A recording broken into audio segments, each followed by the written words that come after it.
Hai, Assalamualaikum. Apa khabar semua? Hari ini saya nak berkongsi satu lagi resepi biskut legend. Itu biskut kelapa. Biskut ni kalau kita makan memang teringatlah zaman kanak-kanak kita dulu. Ini dia biskut legend kita. Macam ni lah rupa cara Cik Ani. Jom saksikan video Cik Ani ni sehingga habis. Okey, inilah bahan untuk kita buat biskut kelapa.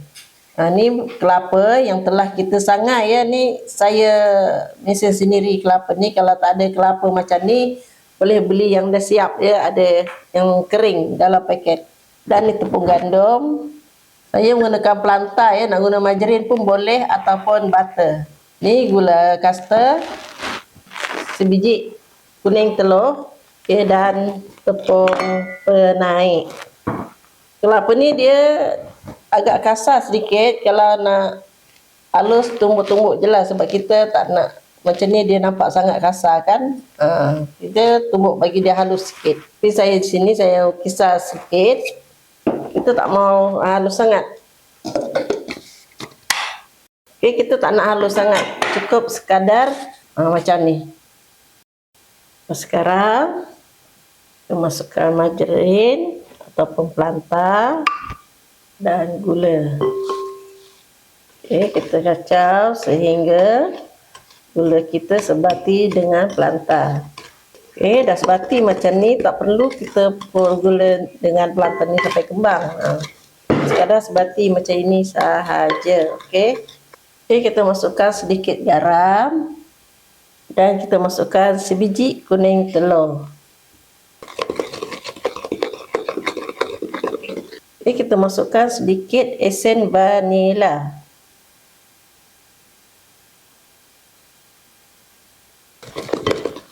Ini kita tepikan dulu. Ini tepung gandum. Kita masukkan baking powder dan kita nak ayakkan tepung kita.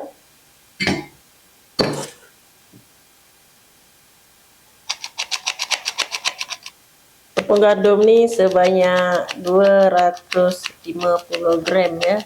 Okey, dah siap. Ini kita masukkan kelapa kita. Masukkan tepung berselang-seli dengan kelapa. Okey, ni kita uli dengan tangan. Biskut ni memang legend. Okey. Nampak ni adunan kita dah menjadi dough macam ni. Kita peratkan dia ya, selama 15 ke 20 minit ya. Supaya kelapa kita tadi kan kering. Jadi bila kita perat tu biar dia lembab ke dalam kelapa. Ini adunan margarin kita resap ke adunan kelapa kita tadi. Dan kita perap dia. Okey, sekarang loyang ni kita sapukan margarin ataupun pelanta. Kalau ada baking paper pun boleh. Tak payah letak margarin ataupun pelanta. Okey. Okey, inilah adunan yang telah kita perap tadi. Macam ni. Kita ambil sikit untuk kita canai.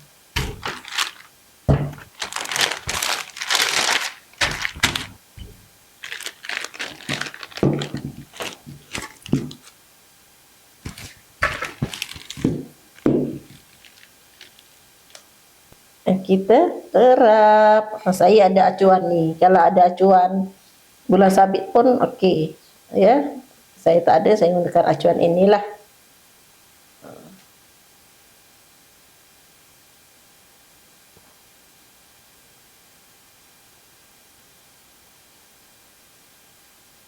Okey, dah siap macam ni. Seperti biasa kita sapukan kuning telur di bahagian atas ni ya.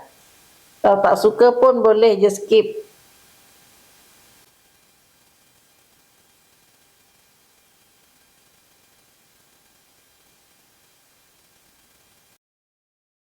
Okey, dah siap. Sekarang kita bakar selama 20 minit suhu 170 darjah Celsius ya.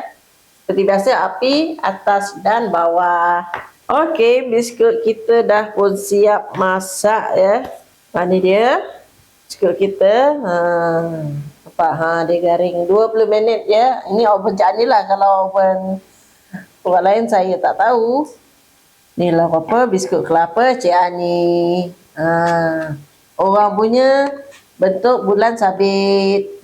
Cik Ani bentuk ikan. Ikan lah ni bentuk apa ini. Okey, dah siap. Kuih kita tengok ya. Inilah kuih legend kita. Macam inilah rupa dalam dia. Selamat mencuba.